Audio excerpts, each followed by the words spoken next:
Olá, meus queridos.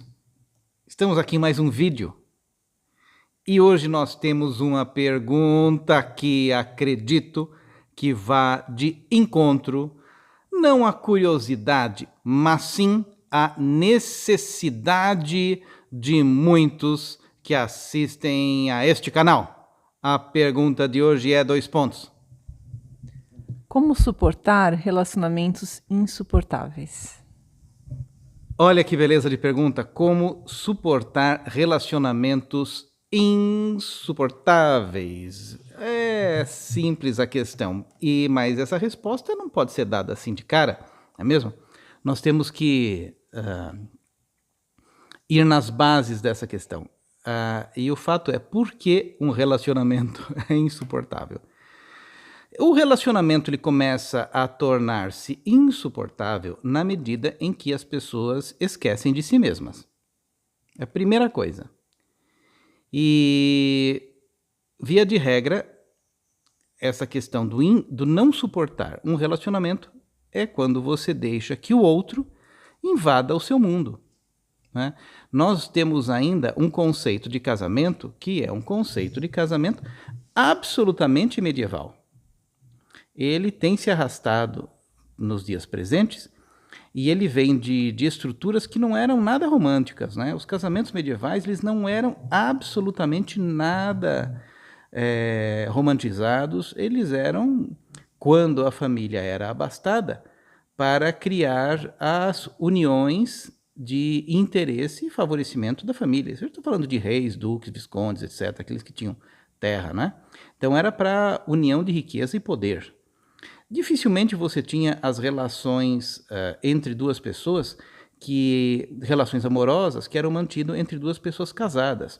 Via de regra, todos os grandes romances amorosos, eles não se passaram em um cenário onde havia um casal casado formalmente. Eram entre amantes, né? Você vai ver na história quem? Tristão e a Isolda, você vai ver Romeu e Julieta, você vai ver Laila e Mágino, e todos os outros por aí, eles não eram, os círculos amorosos, eles não tinham relação com o casamento, com o casamento em si.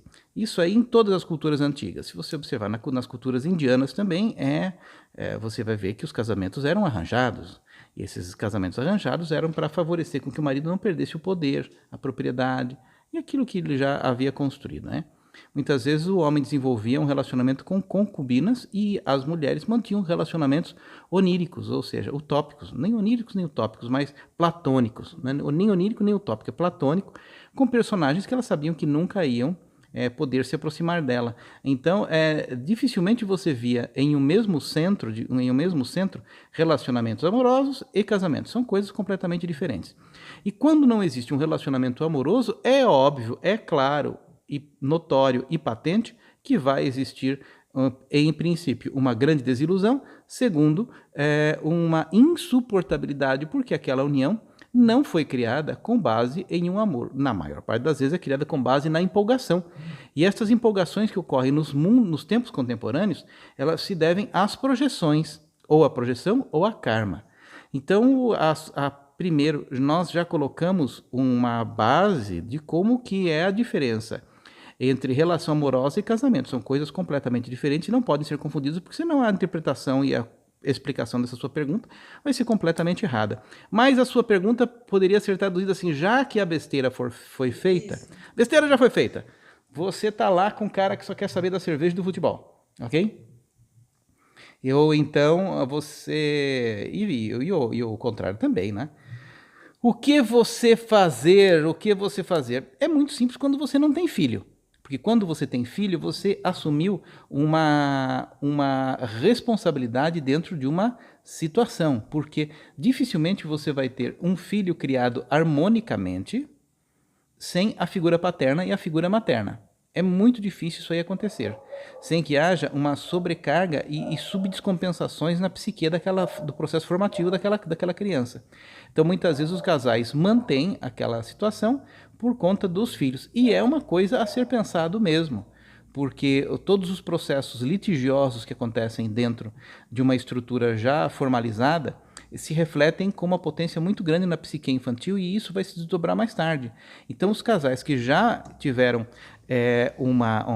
um filho ou que tem uma ninhada para cuidar, o que deve fazer? Ligar um botão muito importante que deveria ser aquele que deveria preceder uma união amorosa, que é o botão da amizade.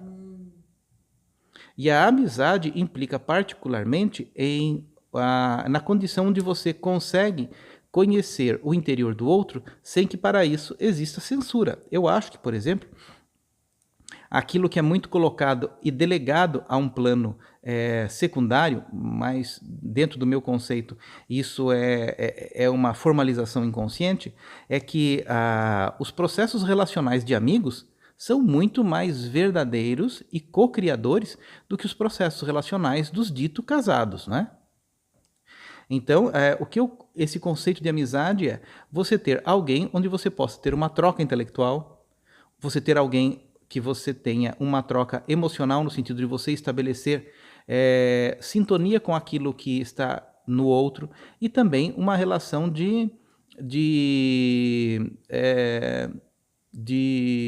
não de cumplicidade somente, mas uma relação de admiração.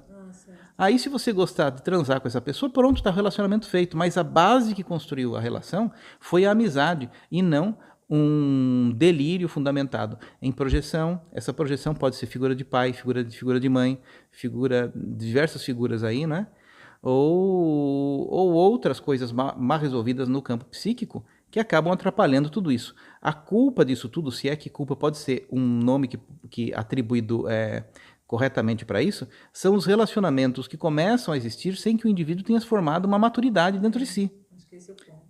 E quando ele não formou uma maturidade dentro de si, quem na verdade se casou foi o outro.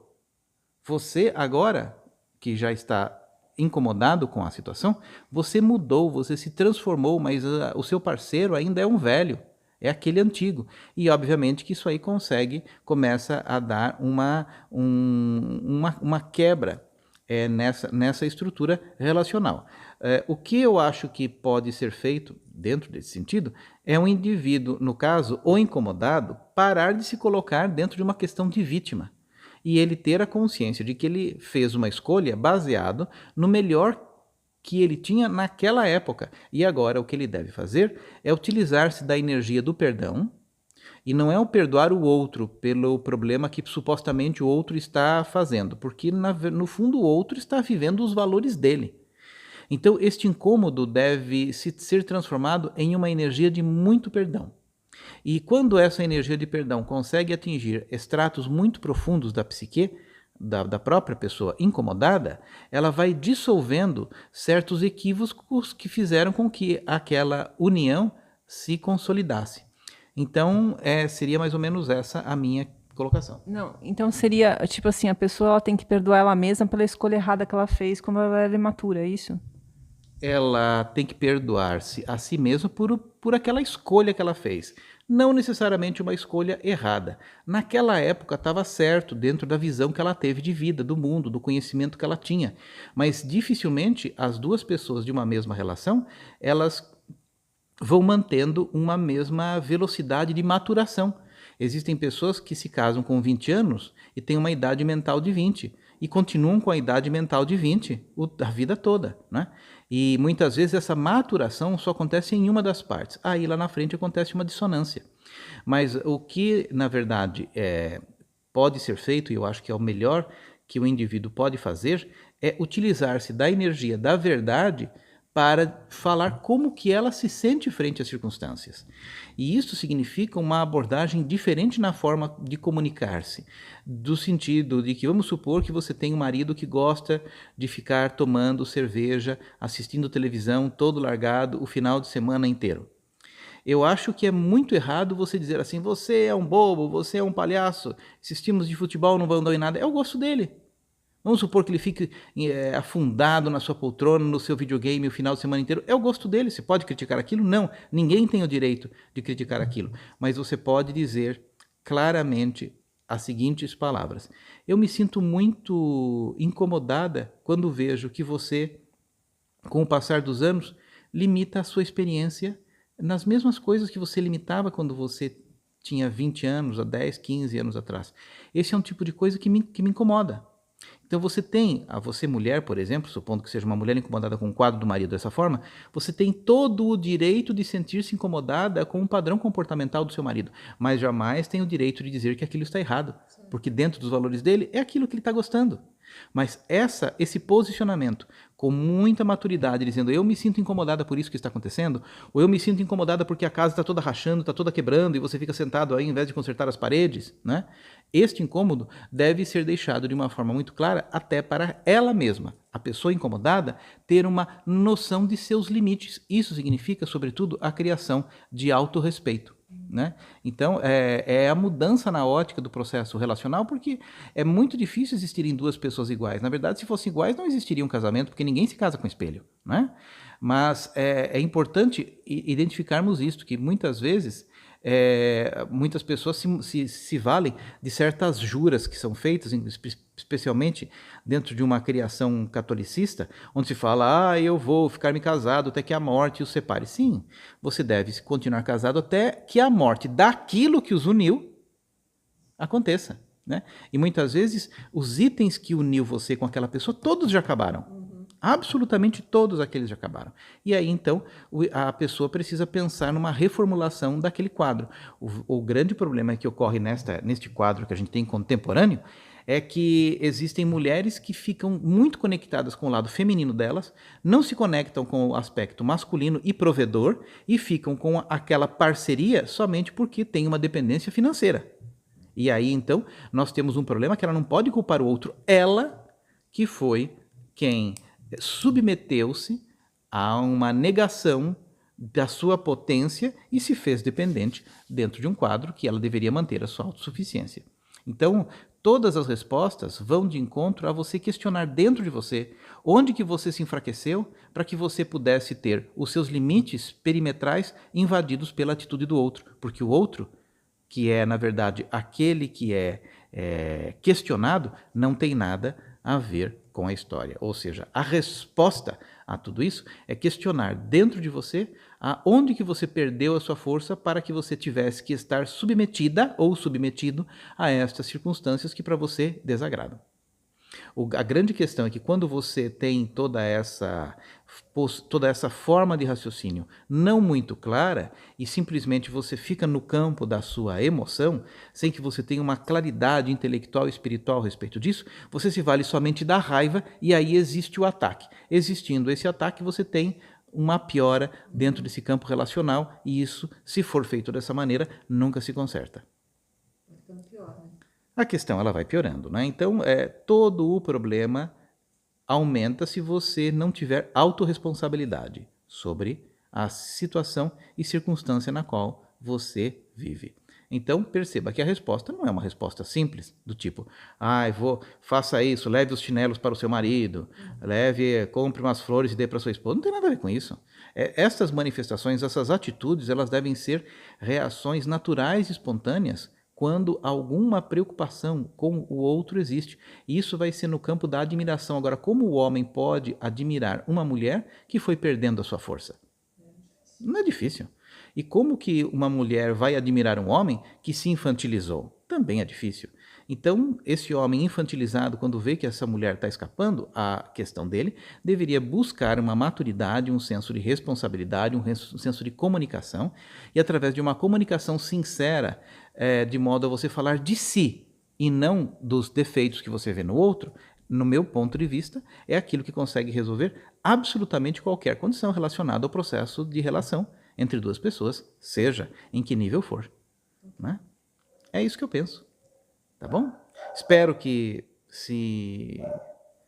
isto tenha dado alguma dica importante para você, e se você estiver nesse quadro, nessa situação e circunstância, deixe de culpar o outro não tem nada a ver com isso, outro está vivendo dentro dos valores dele, o que aconteceu é que você perdeu o poder e, portanto, deixou os seus limites territoriais serem invadidos, e você, nessa condição de invasão, é óbvio que você queira defender o seu reino, só que o seu reino não será defendido com base na raiva, o seu reino deverá ser construído com base na sua autoestima e no seu reempoderamento interno, o que é uma questão absolutamente de ordem de autoestima, que é uma questão psicológica, que vem de uma questão também de meditação, você parar para você autoanalisar tudo isso e não ficar fazendo compras em shopping ou comprar outro carro para tentar cobrir uma insatisfação que na verdade é em outro nível. É uma questão de você buscar uma sinceridade para com você mesmo e com toda certeza você vai arquitetando dentro de você uma forma de relação mais pura e verdadeira, não só com uma pessoa no âmbito relacional, familiar, doméstico, como talvez exista, mas com todas as relações que você vai tecer na sua vida.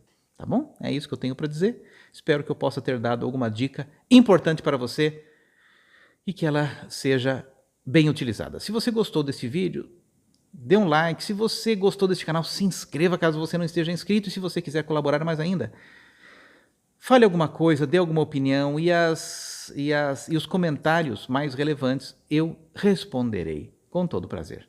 Ok? É isso. Fiquem bem. Até o nosso próximo vídeo.